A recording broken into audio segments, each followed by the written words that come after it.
Ya, Assalamualaikum warahmatullahi wabarakatuh. Perkenalkan, nama saya Muhammad Novel Ferdian Sahaju. Saya dari Prodi S1 Sistem Informasi Angkatan 2018, NIM 1805 1241045. Ya, saya di dalam video kali ini saya akan membahas tentang prosedural dan pengendalian keamanan pengguna. Selamat menonton. Sistem jaringan informasi secanggih apapun tidak akan berguna jika penggunanya tidak sadar akan seberapa relevan datanya dan bagaimana cara menggunakan sistem tersebut untuk memastikan datanya terlindungi, sehingga penting adanya arahan dari pimpinan organisasi atau perusahaan. Nah, hal tersebut itu haruslah menjadi bagian dari budaya organisasi, dan manajemen senior lah yang harus menjadi panutan untuk memberi contoh pada bawahannya. Nah, lebih dari 50% insiden jaminan informasi itu disebabkan oleh tindakan yang tidak tepat oleh staf organisasi. Kebanyakan insiden disebabkan oleh keteledoran dibandingkan dengan niat jahat atau melanggar sejak awal, sehingga budaya tersebut dapat mengurangi insiden jaminan informasi. Sebuah pelatihan program kesadaran akan keamanan informasi untuk semua karyawan dapat membantu mereka untuk menyadari risiko dari organisasi dan mengapa hal tersebut bisa berisiko.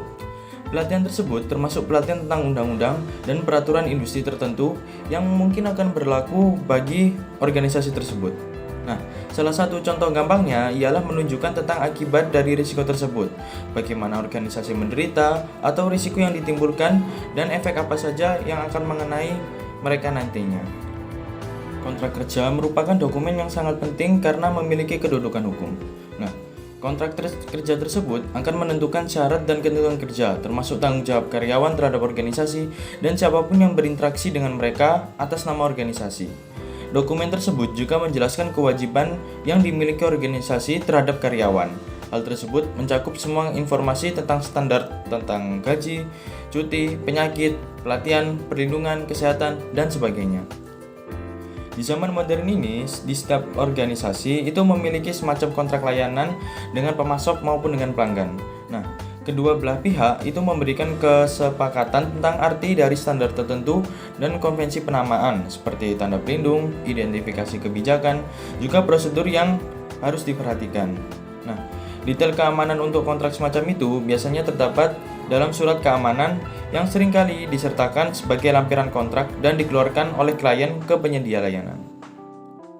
Kode etik dalam konteks yang saya bahas dalam video ini itu adalah terkait kewajiban yang dibebankan kepada karyawan terkait jaminan informasi, yaitu kerahasiaan, integritas, dan ketersediaan.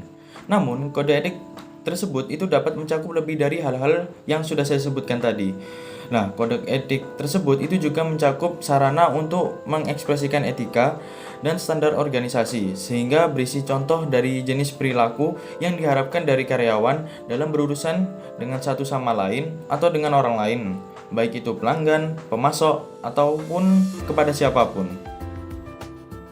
Kebijakan penggunaan atau dikenal juga sebagai kode praktik pengguna akhir adalah dokumen yang menetapkan standar untuk penggunaan sistem informasi dan komunikasi organisasi oleh karyawan.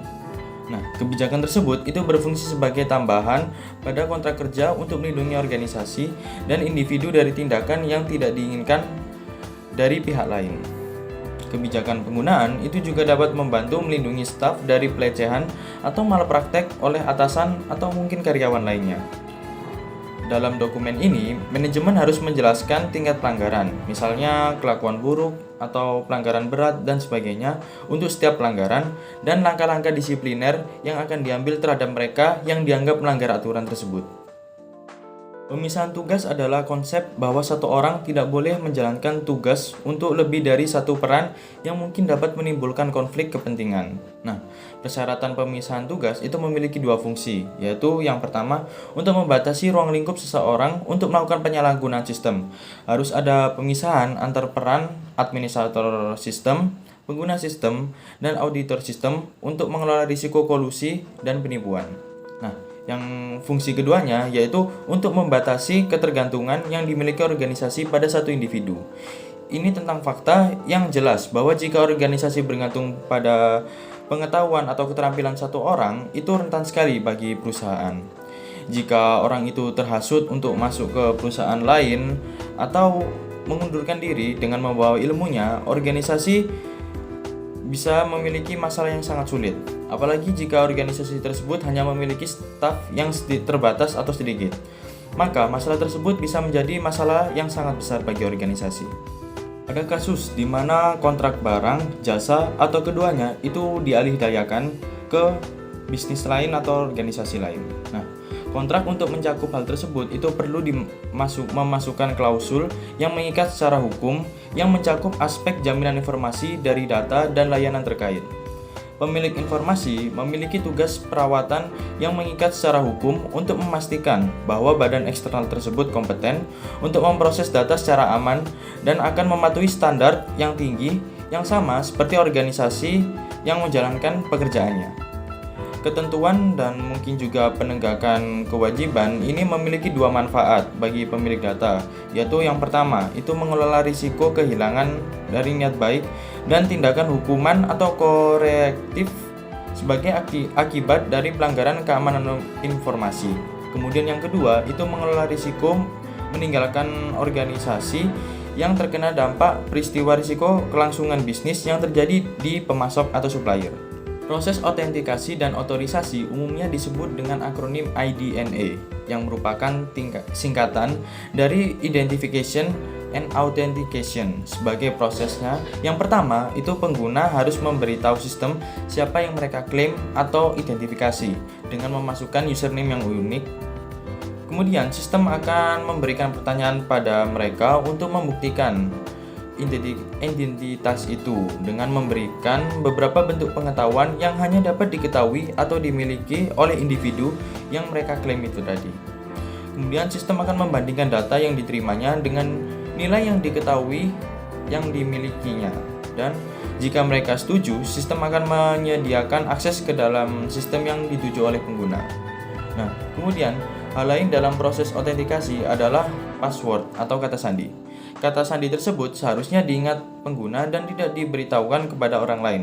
Kenyataannya adalah bahwa beberapa orang menuliskannya di sebuah note atau catatan yang mereka simpan di dekat mesin mereka, atau mereka memiliki sesuatu yang mudah ditebak seperti tanggal lahir, kemudian ada nama pasangan, anak, hewan peliharaan, mobil, pendaftaran, kemudian ada tim olahraga dan sebagainya. Nah, banyak profesional dari penjaminan informasi itu percaya bahwa terlalu banyak kepercayaan atau beberapa informasi yang ditempatkan pada kemampuan kata sandi itu untuk secara efektif dapat mengontrol akses ke dalam sistem. Nah, untuk memberikan tingkat jaminan yang lebih efektif, itu banyak organisasi sekarang itu mulai menggunakan sistem autentikasi dua faktor. Disinilah pengguna harus memasukkan kata sandi dan hal lain juga sebelum sistem menerima identitas yang diklaim mereka.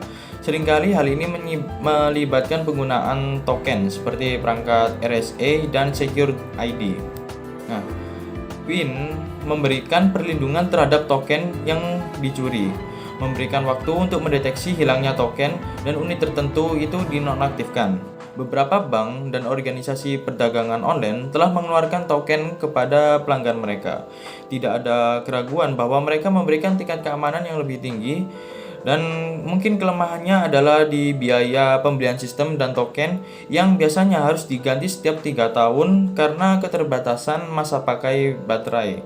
Sistem token jenis lain memang ada, tetapi token yang mahal tersebut itu yang paling populer dan dapat diterima secara luas. Kemudian pendekatan lain yang mulai diterima yaitu penggunaan biometrik, atau ini adalah penggunaan karakteristik individu yang unik untuk orang tersebut, baik di anatomis misalnya dari sidik jari sendiri, atau dari perilaku misalnya dari tanda tangan, atau kombinasi kedua aspek misalnya dari suara. Kemudian meskipun konsep tersebut telah dikenal sejak lama, namun pengenalannya telah tertunda. Sebagian karena tantangan teknis dalam menghasilkan sistem yang dapat diandalkan secara tepat, dan sebagian lagi karena masalah persepsi dan penerimaan publik. Perusahaan atau organisasi perlu membatasi akses yang dimiliki pengguna.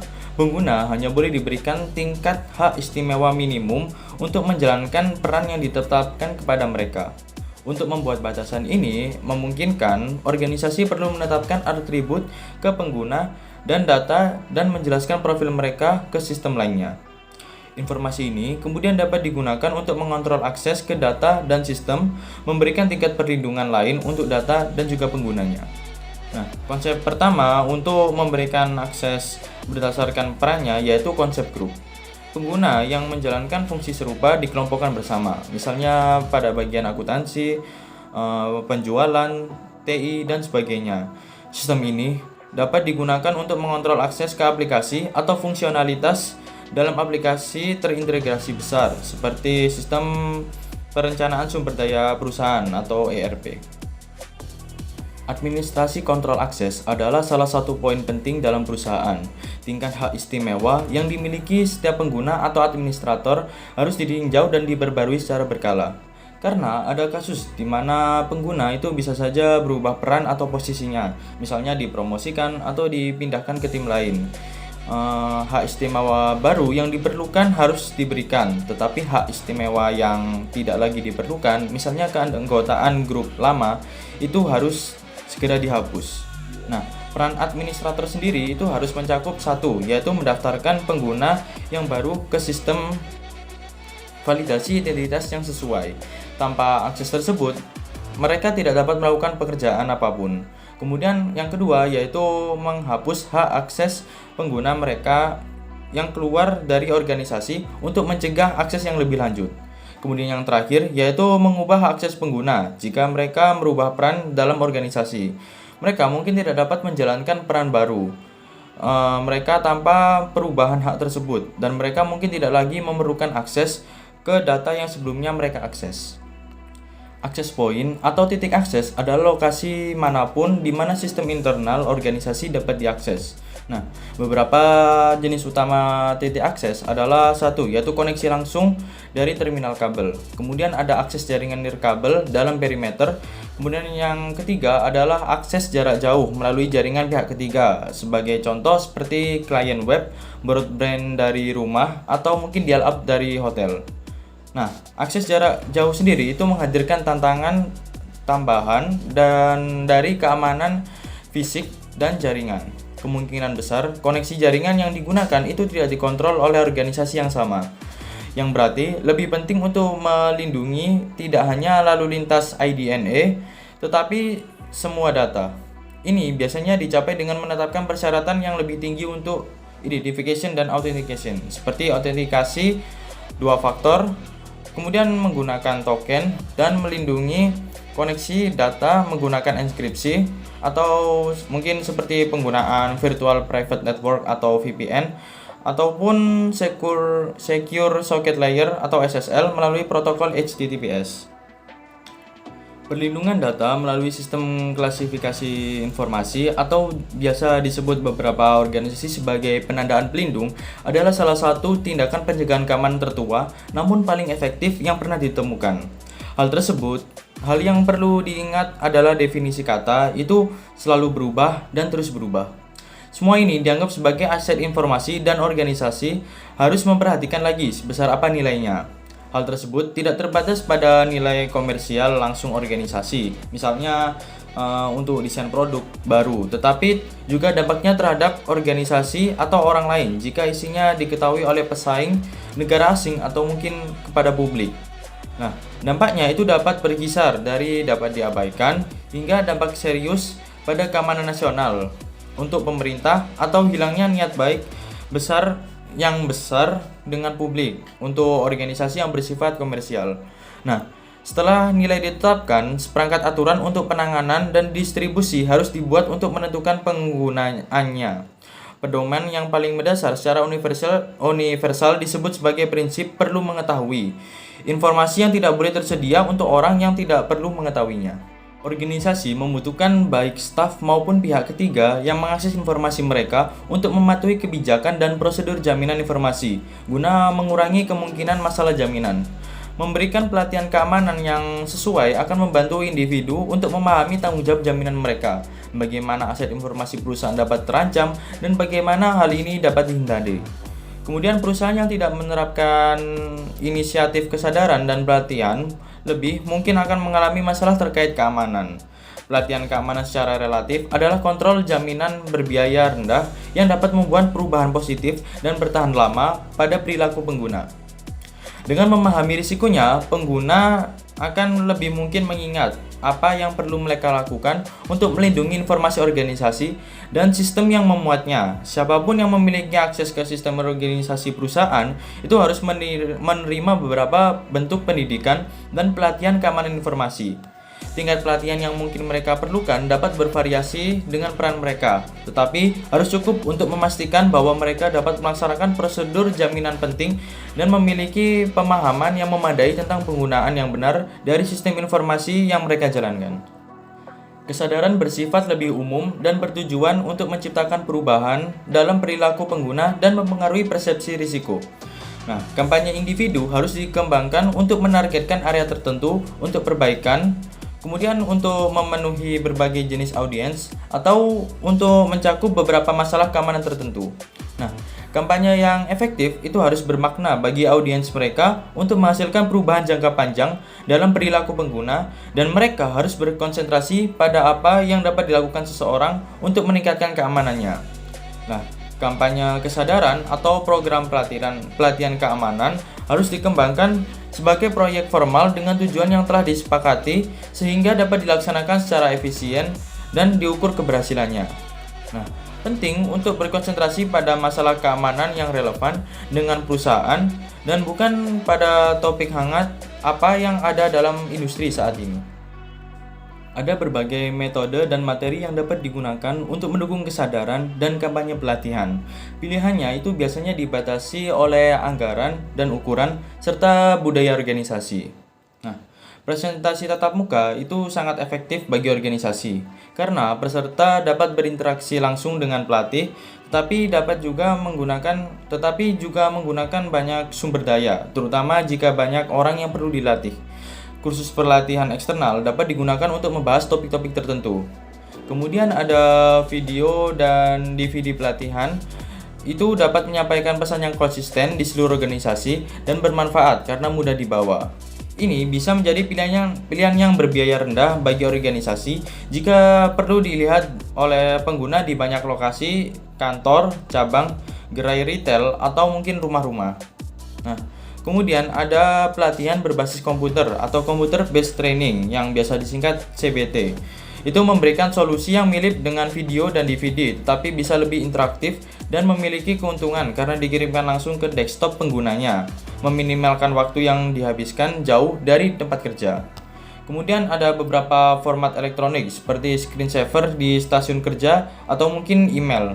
Juga dapat menjadi cara yang berguna untuk menyampaikan pesan keamanan penting atau tepat waktu langsung kepada desktop penggunanya. Nah, banyak organisasi itu memiliki intranet dan ini juga dapat digunakan secara efektif dan dengan biaya yang cukup rendah untuk menyampaikan pesan pelatihan dan juga kesadaran. Nah, ada banyak alat bantu visual yang dapat digunakan untuk menyampaikan pesan keamanan ini, termasuk media berbasis kertas seperti poster, leaflet, booklet, atau brosur, dan kartu referensi. Mereka relatif berbiaya rendah untuk diproduksi dan bisa digunakan secara efektif. Karena pendekatan dan konten program pelatihan atau kesadaran perlu disesuaikan dengan kebutuhan usaha, perlu dilakukan sejumlah penelitian dalam memilih materi yang sesuai. Organisasi pelatihan spesialis dapat membantu mencari informasi dan juga membantu menyesuaikan pendekatan. Tapi ada banyak sumber informasi lain yang banyak, diantaranya itu di online. Kemudian informasi itu dapat diperoleh melalui konferensi dan seminar industri. Ini dapat menjadi sumber informasi yang berguna karena masalah yang dibahas itu cenderung terkini dan sesuai topik. Mereka juga memberikan kesempatan untuk berjejaring dengan rekan-rekan industri yang umumnya menghadapi tantangan yang serupa. Beberapa konferensi itu dijalankan oleh vendor dan mungkin gratis untuk dihadiri. Badan perdagangan juga dapat menyediakan konten khusus berbidang industri. Sekian yang bisa saya sampaikan. Jika ada salah kata atau pengucapan, saya mohon maaf sebesar-besarnya. Wabillahi taufiq wal hidayah. Wassalamualaikum warahmatullahi wabarakatuh.